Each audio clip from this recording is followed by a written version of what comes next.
अस्सलाम वालेकुम viewers, doctor Shahzad आपको अपने चैनल पे खुशामदीद कहता है। तो व्यूअर्स, मैंने अपने प्रीवियस व्लॉग में हांगकांग और कोरिया में पीएचडी और मास्टर स्कॉलरशिप्स के बारे में बताया था। तो आज मैं जिस स्कॉलरशिप के बारे में बताने जा रहा हूँ ये है जी चाइनीज़ गवर्नमेंट स्कॉलरशिप, जो कि चाइना की तरफ से प्रोवाइड किया जाता है और ये हर साल अनाउंस होते हैं। तो व्यूअर्स, इन स्कॉलरशिप्स को लेना कोरिया और हांगकांग के स्कॉलरशिप्स की निस्बत थोड़ा इजी है। अब आपके माइंड में ख्याल आ रहा होगा कि ये चाइनीज़ स्कॉलरशिप है तो इसलिए इजी है, ऐसा हरगिज़ नहीं है। बल्कि क्या होता है कि इसकी क्वांटिटी काफ़ी ज़्यादा होती है, तो इसलिए इसके ऊपर कंपटीशन बहुत कम होता है। और दूसरी रीज़न ये है कि पाकिस्तान में जो स्टूडेंट्स हैं उनका माइंडसेट होता है कि हम जाएं यूरोप या हम फिर जाएं यूएसए या ऑस्ट्रेलिया जाएं, English speaking countries like Canada, वहाँ पर जाएं। तो मोस्टली स्टूडेंट्स जो हैं इन स्कॉलरशिप्स में अप्लाई ही नहीं करते, तो इसलिए यहाँ पर जो एक्सेप्टेंस के चांसेस हैं वो काफ़ी बेहतर होते हैं। तो व्यूअर्स, जैसा कि आपको पता है पाकिस्तान में जॉब रिसेशन चल रही है। जो इंजीनियरिंग के स्पेशली ग्रेजुएट्स हैं उनके लिए काफ़ी ज़्यादा मसला है जॉब का। तो बजाय ये कि वो वहाँ पर बैठकर बैचलर्स डिग्री कंप्लीट करने के बाद वेट करें कि किसी इंडस्ट्री में जॉब लगे, उससे बेहतर है कि वो लोग साथ साथ स्कॉलरशिप्स के लिए अप्लाई करते रहें, ताकि वो मास्टर्स और पीएचडी की डिग्री कंप्लीट करने के बाद इन्हीं कंट्रीज़ के अंदर लाइक चाइना में वो इंडस्ट्री में जा सकते हैं और वहाँ पर अपना कैरियर जो है स्टार्ट कर सकते हैं, जो कि इन टर्म्स ऑफ सैलरी और बेनिफिट्स जो है वो पाकिस्तान में जॉब करने से काफ़ी ज़्यादा बेहतर होगा। तो व्यूअर्स, जो है चाइनीज़ गवर्नमेंट के स्कॉलरशिप है, इनको बिल्कुल आपने ये नहीं समझना कि ये चाइनीज़ एजुकेशन है तो इसकी वैल्यू नहीं है या इसकी क्वालिटी नहीं है, ऐसा हरगिज़ नहीं है। चाइना की जो यूनिवर्सिटीज़ हैं उनकी बहुत हाई रैंकिंग है और चाइना जो है वो हर साल बहुत सारा पैसा जो है वो रिसर्च के अंदर इन्वेस्ट करता है और इसीलिए वो टेक्नोलॉजिकली इतना एडवांस है। आप देखें पूरी दुनिया में हर जगह आपको चाइनीज़ मेड चीज़ें नज़र आती हैं। तो चाइना जो है एक टेक्नोलॉजी जाइंट है और वहाँ पर आपके लिए बहुत सारी अपॉर्चुनिटीज़ हो सकती हैं। तो व्यूअर्स, इस स्कॉलरशिप में सबसे पहले मैं आपको बता देता हूँ कि स्टाइपेंड कितना है। तो व्यूअर्स, स्टाइपेंड जो है वो मास्टर्स के लिए वो तकरीबन 1,20,000 पाकिस्तानी रुपीज़ है और पीएचडी के लिए तकरीबन 1,40,000 पाकिस्तानी रुपीज़ है। और मास्टर्स डिग्री के लिए आपकी उम्र 35 ईयर से कम होनी चाहिए और पीएचडी के लिए आपकी जो एज है वो 40 ईयर से कम होनी चाहिए। तो व्यूअर्स, एक और प्लस पॉइंट इसमें ये है जो प्रीवियस व्लॉग्स में मैंने बताया कि कोरिया और हांगकांग के लिए ज़रूरी है कि आपके पास आइल्स होना चाहिए और आइल्स का टेस्ट पाकिस्तान में काफ़ी ज़्यादा ऑलमोस्ट 60-70,000 रुपीज़ में पड़ता है और आपको काफ़ी ज़्यादा मेहनत भी करनी पड़ती है। तो यहाँ पर आपको आइल्स कंपल्सरी नहीं है, ये ऑप्शनल है। अगर आपके पास है तो आपके चांसेस बेहतर हो सकते हैं, अगर नहीं है तो फिर भी काम चल सकता है। तो उसके लिए आपको फिर क्या करना है, अपनी यूनिवर्सिटी में जाना है और इंग्लिश प्रोफिशिएंसी सर्टिफिकेट लेना है। तो व्यूअर्स, पाकिस्तान में अंडर ग्रेड की जो डिग्री है इंजीनियरिंग और साइंसेज की, आपको पता ही है वो उसका मीडियम ऑफ इंस्ट्रक्शन इंग्लिश ही होता है। तो इंग्लिश प्रोफिशिएंसी सर्टिफिकेट जो है वो काम आ सकता है। तो व्यूअर्स, अब इसमें क्या है कि आपको ड्यूरेशन कितना होगा। तो इसका ड्यूरेशन 2 to 3 ईयर्स ये मास्टर डिग्री को सपोर्ट कर सकती है और 3 to 4 ईयर्स ये पीएचडी डिग्री को सपोर्ट कर सकती है।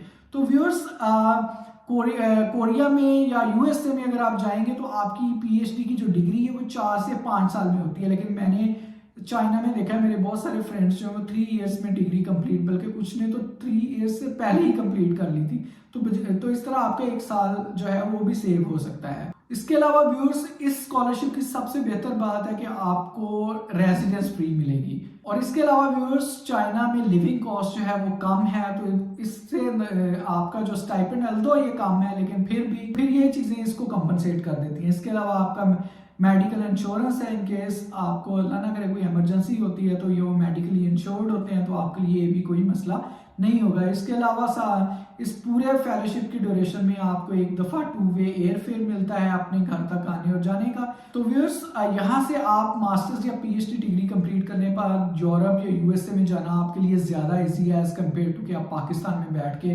बैचलर्स या मास्टर्स डिग्री के बाद अप्लाई करें।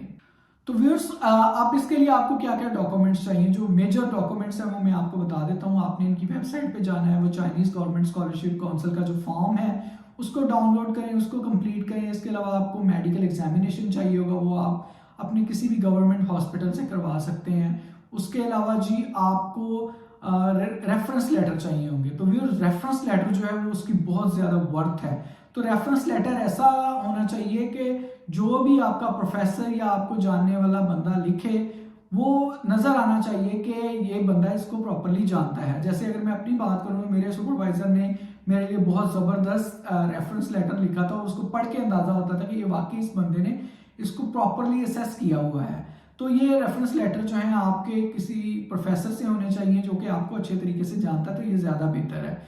उसके अलावा व्यूअर्स रिसर्च प्रपोजल होना चाहिए। तो रिसर्च प्रपोजल कैसे लिखते हैं वो मैं आपको इसके डिस्क्रिप्शन में लिंक शेयर कर दूंगा, बल्कि इस सारी स्कॉलरशिप जो है इसका पूरा प्रॉपर किस तरीके से अप्लाई करना है, क्या क्या चीज़ें चाहिए, स्टेप बाय स्टेप गाइड जो है वो मैं आपको जो लिंक डिस्क्रिप्शन में पेश करूंगा उस पर जाके आप जो है उसको देख सकते हैं। तो व्यूअर्स इसके अलावा यहाँ पर एक और ज़बरदस्त बात है कि यहाँ पर अप्लाई करने के लिए आपको प्रोफेसर की एक्सेप्टेंस नहीं चाहिए। जैसे कोरिया में मैंने आपको बताया था कि एक्सेप्टेंस चाहिए होती है, तो यहाँ पर एक्सेप्टेंस कंपलसरी नहीं है, लेकिन अगर आपको एक्सेप्टेंस मिल जाती है तो आपके चांसेस बहुत ज़्यादा बेहतर हो सकते हैं। तो एक्सेप्टेंस आपने किस तरह लेनी है उसका सिंपल सा तरीका है। तो व्यूअर्स जो चाइनीज गवर्नमेंट स्कॉलरशिप काउंसिल है इसके पैनल के ऊपर तकरीबन 275 चाइनीज यूनिवर्सिटीज़ हैं। तो आप इन यूनिवर्सिटीज़ को विजिट कर सकते हैं, इनकी वेबसाइट्स को विजिट कर सकते हैं और इनकी वेबसाइट्स पे अपने जो रेलेवेंट डिपार्टमेंट्स या रेलेवेंट प्रोफेसर या रेलेवेंट रिसर्च एरियाज जो हैं उनको एक्सप्लोर करें, उनको अच्छे तरीके से सर्च करें और फिर प्रोफेसर को ईमेल करें। और प्रोफेसर को ईमेल कैसे करनी है, तो फिर जब इनमें से आप अपने जो रिक्वायर्ड प्रोफेसर्स हैं जिनके साथ आपका रिसर्च एरिया मैच करता है वो आइडेंटिफाई कर लेते हैं, तो आप उनको ईमेल करें। ईमेल करने का क्या तरीका है कि आप एक अच्छा सा कवर लेटर बनाएं, उस कवर लेटर में अपनी सारी जो है, तो कवर लेटर कैसे बनाते हैं उसका भी मैं आपको लिंक डिस्क्रिप्शन में शेयर कर दूंगा, और बल्कि एक सेपरेट वीडियो में मैं अनकरीब इसके ऊपर बनाऊंगा। अपनी सीवी अच्छे तरीके से बनाएं, वो मेरे प्रीवियस व्लॉग में, हांगकॉन्ग वाले व्लॉग में मैं बता चुका हूँ कि अच्छी सीवी जो है वो कैसे बनती है, क्या क्या चीज़ें उसमें एसेंशियली अवेलेबल होनी चाहिए।